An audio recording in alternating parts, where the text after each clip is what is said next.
நண்பர்களே, இன்னைக்கு நான் வந்து உங்களுக்கு ஒரு கதை சொல்ல போகிறேன். அந்த கதையை கேட்டு நல்லா ஷேர் பண்ணி பண்ணுங்க, என்ஜாய் பண்ணுங்கள். வாங்க கதைக்குள்ள போகலாம். விஜய் நகரம் வந்து செல்வ செழிப்புட்டு இருக்குது. அது வந்து பல நாடுகளோட வாணிகத்தில் இருக்கும்.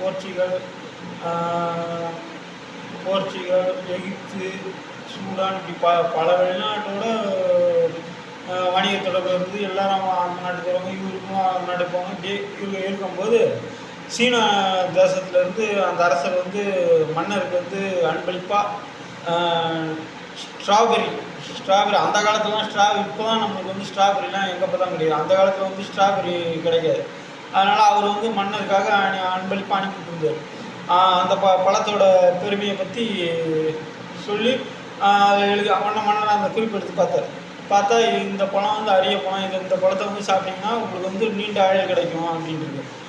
சரி அப்படி உடனே அதுக்கு முன்னாடி பிரிச்சுருக்காங்க. அந்த டப்பா பிரித்த உடனே அதில் அங்கே எல்லாரும் அரசவையில் கொடுக்கும். ஆஹா, அந்த பழம் என்ன அழகாக இருக்குது, என்ன சுவையாக இருக்குது, என்ன மனமாக இருக்குது, இதை நம்ம சாப்பிட்டா எப்படி இருக்கும் அப்படின்னு எல்லோரும் யோசிச்சுக்கிட்டே இருக்காங்க. ஆனால் என்ன பண்ணுறது, மன்னருக்கு வந்ததாச்சு, அதை வந்து மன்னர் இருக்காமல் நம்ம சாப்பிட முடியாதுன்னு அவங்களாம் கவர்னருக்கு பார்த்துட்டு இருக்காங்க. இதில் தெனாலிராமன் வந்து என்ன பண்ணியிருக்காரு, ஒரு பழத்தை எடுத்து சாப்பிட்டுட்டு என்ன சுவைன்றது. உடனே அரசவையில் உள்ளவங்க எல்லாருக்கும் பயம் வந்துச்சு. ஆஹா, தெனாலிராமன் என்னடா எடுத்து சாப்பிட்டான், இவங்களுக்கு சரியான தண்டனை கிடைக்க போகுது போல கிடைக்கும் அப்படின்னு அவங்களாம் நினச்சிட்டு இருக்காங்க. உடனே மன்னர் கோபத்தில் உச்சி செவந்து போய் உடனே மன்னர், என்ன தைரியம் இருந்தால் எனக்கு வந்த பழத்தை வந்து நீ வந்து எடுத்து முதல்ல சாப்பிடுவேன் அப்படின்ட்டு அவருக்கு வந்து உடனே தண்டனை வழங்கிடுவார். வீரர்களை இந்த தெனாலிராமனை பிடிச்சி கொண்டு போய் சிறையில் அடைச்சி சிறை சேதம் பண்ணிடுங்க அப்படின்றது. ஐயோ மன்னா என்ன பண்ணுறது, உடனே தெனாலிராமன் யோசனை பண்ணிக்கிட்டே இருக்கான். உடனே ஆஹா, ஏதாவது செய்யணுமே அப்படின்ட்டு தெனாலிராமனை கூப்பிட்டுக்கிட்டே போயிருக்கான்.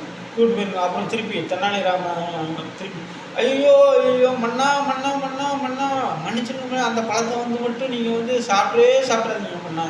ஏன் ஐயோ, நான் அந்த பழத்தை ஒரே ஒரு கடி தான் மண்ணா கடித்தேன். நான் கடித்ததுக்கே என் தலை இப்போ போகுது. அதனால் நீங்கள் வந்து தயவு செய்து சாப்பிடாதீங்க. யாருமே அரசவையில் உள்ள யாருமே அந்த பழத்தை சாப்பிடாதீங்க. உடனே சிரிச்சான். ஆஹா, உடனே தெனாலிராமன் சரி தெனாலிராமனை மன்னிச்சிட்டேன், அவனை வந்து விடுதலை செய்துருங்க அப்படின்ட்டு. உடனே அப்பா அப்படின்னு தெனாலிராமனுக்கு உடனே அரசருக்கு தெனாலிராமன் நகைச்சுவை மூட்டுங்க.